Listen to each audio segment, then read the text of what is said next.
How's it going? This is TheOneJame, and today we're going over 25 brand new cards. Tomorrow's the end of the set, so we're at the very tip of the end, whatever that means. We're at the almost end. We're going to go ahead and start with 25 cards like I just said. If you'd like to see the other ones, there's 6 videos before this going over the rest of the spoilers. If you haven't seen them yet, highly recommend you do. Anyways, tomorrow's going to be the last video, so make sure to check out that one as well. Starting out with Winged Portent, and then 24 cards after that. What Winged Portent does is it is a 1 and 2 blue instant for cleave for 6 mana, green and blue. You can draw a card for each creature with flying you control. The cleave cost, you just draw a card for each creature you control. That's a effect more likely in green, which is I think is why we put green on the cleave cost. But 3 mana for a card like this. I mean, we already have Winged Words. I don't know if Winged Words is still in standard, but I feel like a Winged Words in standard. Winged Words is 2 mana. This is 3 mana. I don't think this card's that good. Moving on to Creepy Puppeteer. It's a 4 mana red card human rogue with haste. Whenever Creepy Puppeteer attacks, if you attack with exactly one other creature this combat, you may have that creature's base power and toughness become 4/3 until end of turn. The fact that this has to attack with something else, I understand the flavor behind this. You have a Puppeteer that has a 4/3 making something else a 4/3. I understand that. I don't know if this card's better than any other 4 mana card that you could be playing. I mean, it does have haste, it's a 4/3, but I think for this card to be really good, I think it'd have to be like 3 mana, or maybe have like a go wide deck with this card as your top end. If you're doing that, you might as well play like Showdown of the Skulls or something like that. So I'm going to say no on this card too. Moving on to Cemetery Eliminator. It is a 3 mana spirit with flying. It's a 2. Whenever Cemetery Eliminator enters the battlefield or attacks, exile a card from a graveyard. You may look at the top card of your library anytime. That's powerful. Once each turn, you may cast a spell from the top of your library if it shares a card type with the card exile with Cemetery Eliminator. I mean, this card's insane. This card seems insane.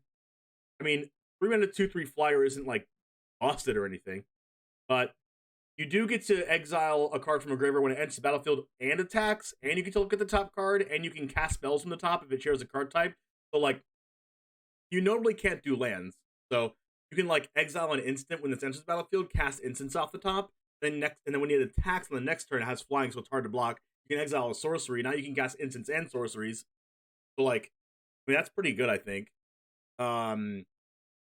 Especially in, like, the archetype that this set is going for, which is like a blue aura-y, tempo-y deck. So, yeah, I think this card's pretty good. Moving on to Blood Tithe Harvester. It's a black-white 3/2 vampire. When Blood Tithe Harvester enters the battlefield, create a blood token. Okay, a 2 mana 3/2 vampire that also makes a blood token is pretty good already. What else does it do? Tap it and sacrifice Blood Tithe Harvester. Your creature gets -X/-X till end of turn, where X is twice the number of blood tokens you can. It only has a source. This is a good aggro threat, and it also kills things. Wow. I mean, I think this card's pretty good. I mean, it's an aggro statted card, so I think perfect in a mid-range deck. It's an aggro card, but it also kills your opponent's stuff. Like, the last card we had something kind of like that was Bone Crusher Giant, and that card's insane, as you know. Like, I think this card's pretty good, and it might even just be a 4-of in Vampires decks. Moving on to Sanguine Pachuette. It's a 2 mana artifact. When it enters the battlefield, create a blood token. Okay. Whenever you sacrifice a blood token, you may have it become a 3/3 vampire artifact creature with haste until end. I mean, if you have a blood token strategy, this card's really good. 2 mana 3/3 when you sacrifice one is good. Having to use a mana and then discard, draw, sacrifice the blood token in order to make this a 3/3 is kind of weird. You can do this inside of combat, which is cool. But usually cards like this aren't played in more tuned strategies of aggro decks. So we're going to have to wait and see how good this is. Moving on to Edgar Charmed Groom. Now, this is one of my favorite cards in the set. It's a 4 mana 4/4 Lord for vampires. Other vampires you control get +1/+1. But listen to this other effect. When Edgar Charmed Groom dies, return it to the battlefield transformed into its owner's control. The other side is a legendary artifact, Edgar Markov's Coffin. At the beginning of your upkeep, create a 1/1 white and black vampire creature token with lifelink. and put a bloodline counter on Edgar Markov's Coffin. So beginning of upkeep, make a 1/1. Then if there are 3 or more bloodline counters on it, so beginning of the next upkeep, make a 1/1, put a counter. Beginning of the next upkeep, make a 1/1, put a counter. And now it has 3. So 2 turns after it dies, you remove the counters and transform it. So it transforms back to Edgar. And since the 1/1 white and black vampire creature tokens with lifelink that this creates are also vampires, you're going to have 3 2/2s unless your opponent kills them. Which, like, that's insane for a lord. So yeah, you definitely play like 4 of this. Because another thing that I didn't think about when I thought about this card is it doesn't matter if you have 2 of them, right? You play Edgar, then you play another Edgar, legend rule the Edgar you just played, and then it becomes Coffin. So if your Edgar already on the board dies, it can become the other Coffin, and that's legendary. So if it hadn't been 3 turns before you flip the other one, you can like swap the Charm Groom with the Coffin if you like time it correctly, which probably will never happen, but it's pretty cool that you can do that. All right, moving on to Markov Walter is a 4-mana 1/3 flying haste vampire. At the beginning of combat on your turn, up to 2 target creatures you control each get +1/+0 till end of. So this is like effectively a 2/3 flyer. It can get something else +1/+0 other than itself. But if this card was like 2 mana, it would be playable. Anything over 2, 4 definitely not. I'm going to say limited. Moving on to Griffin Cavalry is a 4-mana human knight with flying and training as a 2/2. Whenever Griffin Cavalry attacks, not Griffin, Griffwing, you may pay 1 and a white. If you do, target attacking creature without flying gains flying till end of turn. This is a very, very good effect to have in limited. I usually tend to pick like cards like this in limited, so I think this is pretty good. Having training, also having flying, 4-mana 2/2 that grows and also gives your other things flying is very powerful. Good limited card.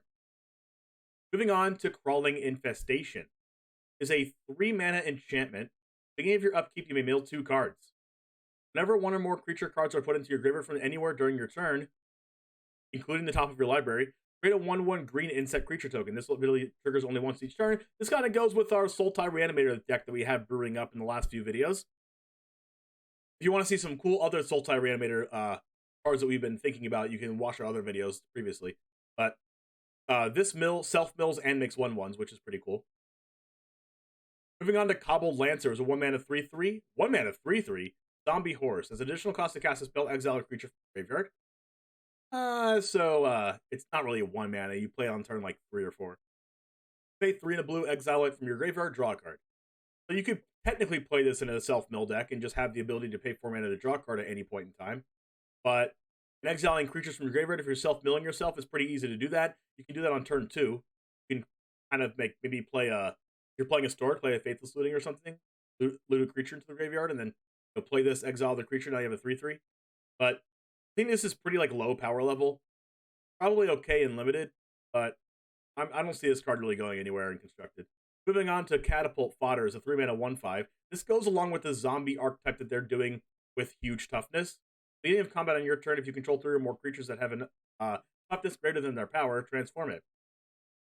Beginning of combat is way better than beginning of upkeep, so I like that.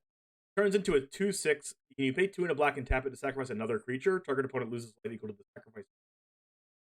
So, I mean, if you saw our other video, there's a 1/13 toughness zombie in the format, and you can pay 2 and a black and sacrifice the 1/13 and dome your opponent for 13, which is actually hilarious. Moving on to Cemetery Gatekeeper. It's 1 and a red vampire with first strike. When Cemetery Gatekeeper enters the battlefield, exile a card from a graveyard. Whenever a player plays a land or casts a spell, if it has the same type as the exiled card, Cemetery Gatekeeper deals 2 damage to that player. So it's a 2-mana 2/1 with first strike. Already okay. ETB's exile a card from a graveyard. Already okay. Any player plays a land or cast a spell, basically makes any action. If it has the same type as the exiled card, deals 2 damage. It seems like a Eidolon for Historic and Standard. Yo, this is actually just insane for red. Like mono red burn. That's just broken. I mean, granted, you probably won't get off the first one on turn 2, but this turn 2 there might not be anything in the graveyard. But like, still, cards scary. Moving on to Olivias Attendants. It's a 6 mana vampire with menace. Whenever Olivias Attendants deals damage, create that many blood tokens. Pay 2 in a red, Olivias Attendants deals 1 damage to any target. 3 mana for 1 damage. Like, I understand that when you deal damage, you make a blood token. But, like, that's just so expensive. Holy crap.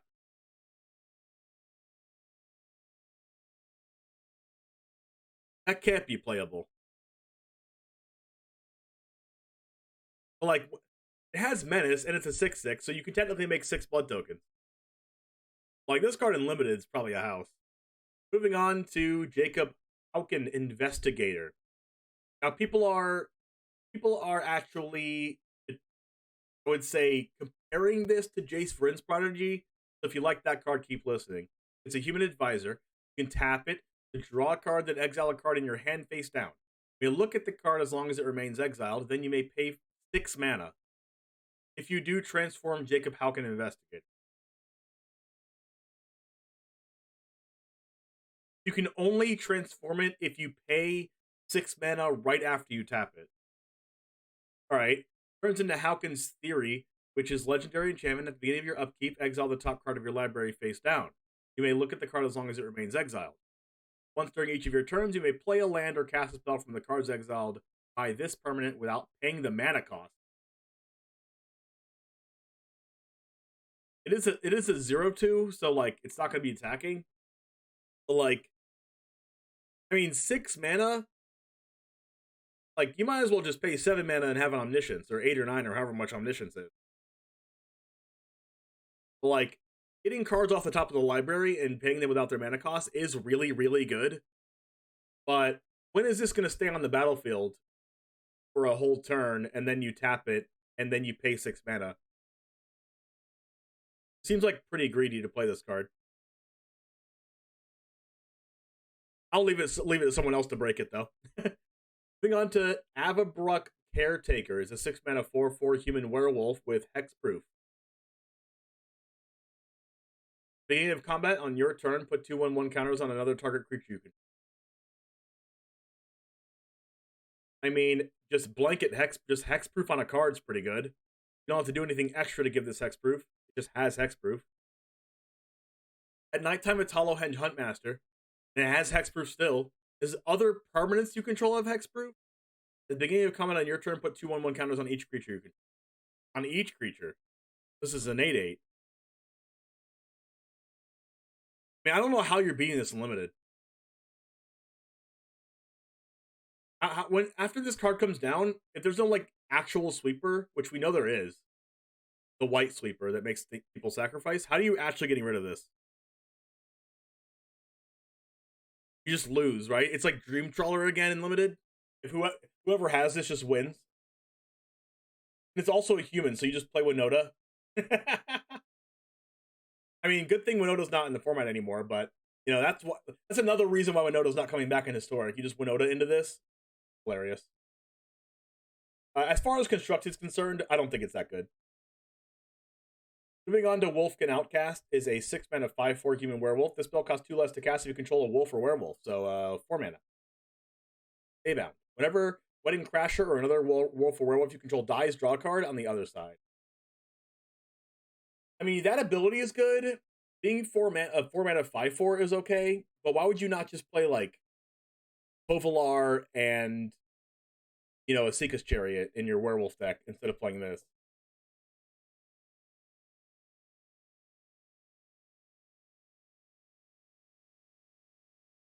I don't know.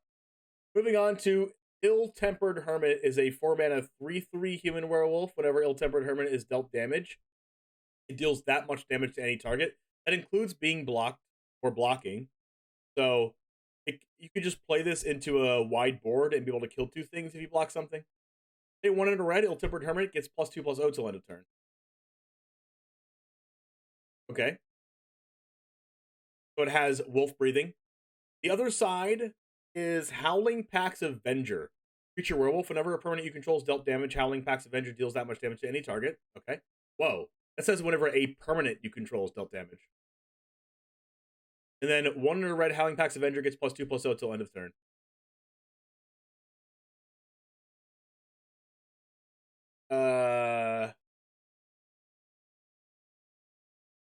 Like, I think this card is good, but where you'd play this card is the thing. I think if you're playing a mono red deck, maybe this is the top end. It's 4 mana, and it's a 3/3. Like, if you're playing mono red, maybe you could also play like a really aggro build of Gruul Werewolves, and this card will be good in that too. But like, I don't think this card's that bad. It definitely has a chance to be a staple. All right, moving on to Panic Spectator. It's a 2-mana 2/2. Peasant. Whenever Panic Spectator, another creature you control dies, you gain a life.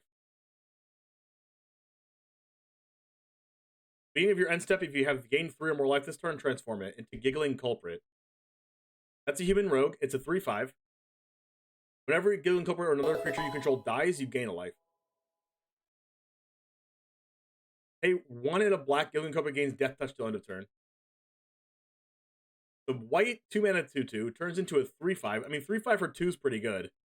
If you're playing a life gain deck, you can trigger the 3 or more life this turn like really easily, especially if you're playing like the Valkyrie that gains life, like a cleric deck. I mean, I get this is not a cleric, but still, it's like a payoff. And then it also makes sure you gain life through board clears.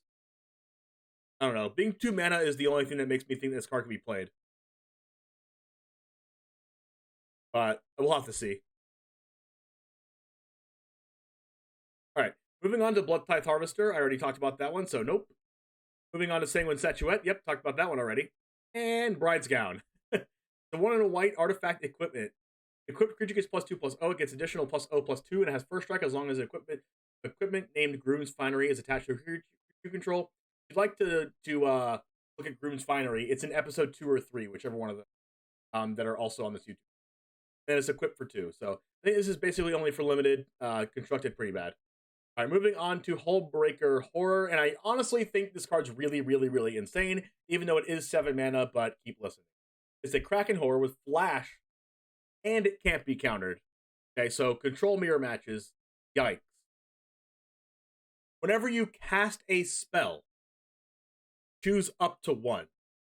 Return a target spell you don't control to its owner's hand. So this basically counterspells your opponent. Or return target non-land permanent to its owner's hand. So it's basically just unsubstantiate. Whenever you cast a spell, just tack on a free unsubstantiate / Aether Gust, whatever card you want to use. It literally is unsubstantiate whenever you cast a spell. It's like, oh, I have Holebreaker Horror cast on your end step. Oh, you cast a spell? Let me cast my Consider or Opt or whatever you want to play, and then counter your spell. Oh, and by the way, you're getting hit by a 7/8. Oh, nice. You're going to cast a spell again? Okay, cast any random spell from my hand. We'll counter it. Goes back to your hand. Cool, you want to play something else? All right, put it back to your hand. Oh, a card actually resolved through my Holebreaker Horror. All right, my next turn, play Expressive Iteration. Trigger Holebreaker Horror, bounce the card that got under my Holebreaker Horror. Look at the top 3, get a card, exile a card, cast a card, bounce something. All right, attack for 7, go. That is insane. Yeah. Possible, like, format breaker here. That's just unfortunate. I don't like playing against cards like this. Anyways. Moving on to Lantern of the Lost is a 1-mana artifact. Uncommon. Whenever Lantern of the Lost enters the battlefield, exile target card from a graveyard, so that is basically just Soul Guide Lantern. Let's see what else it does. You can pay 1 and tap it, exile Lantern of the Lost. Exile all cards from all graveyards and draw a card.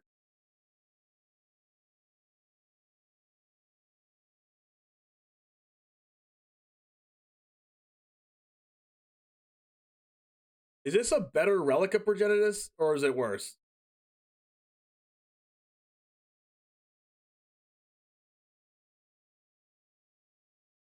I mean, Relic exiles all graveyards too.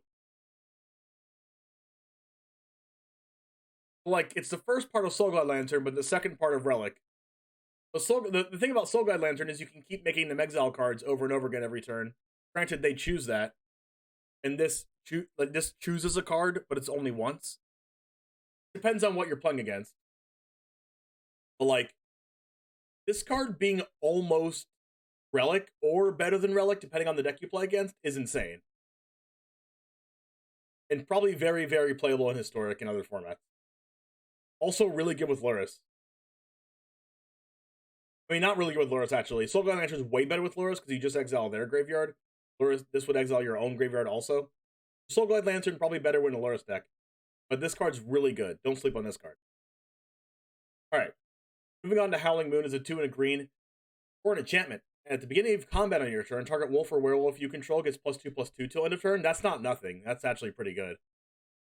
Whenever an opponent... So let's see if it makes you draw cards. Whenever an opponent casts their second spell each turn, make a 2/2. Green wolf creature token. Okay, so it doesn't make you draw cards, but it punishes your opponent for casting spells. Like, I wouldn't mind playing, like, 1 or 2 of this, especially against control decks, when your opponent, like, wants to cast a couple things in a turn. Like, this will definitely stop your opponent from playing cards, for sure. You might not get the 2/2 Green Wolf creature token off this a lot. That's because your opponent's not playing cards. And you also want that. And especially in, like, day and night builds, and it's nighttime and your opponent wants to get it off of nighttime, they're forced to play 2 cards in a turn, and they play the second one and you make a 2/2. So, like, that's actually, like, pretty good.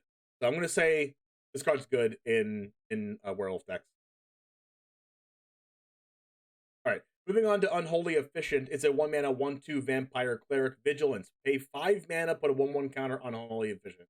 Okay, this card's awful in constructed. I mean, it is a 1 mana 1/2 vigilance, which is not nothing. You can put counters on this and it could be okay. Not good enough for standard or historic, because there's more 1-drops that are better. Especially one that we already spoiled here in one of our last videos. But paying 5 mana to put a 1/1 counter on it is way too much. So, just a limited card. So, other than that, I do like the power level. We're going to be getting more cards than this tomorrow as the last set of cards. Other than that, make sure to look right over here for a video. See you soon. That's it. See you next time.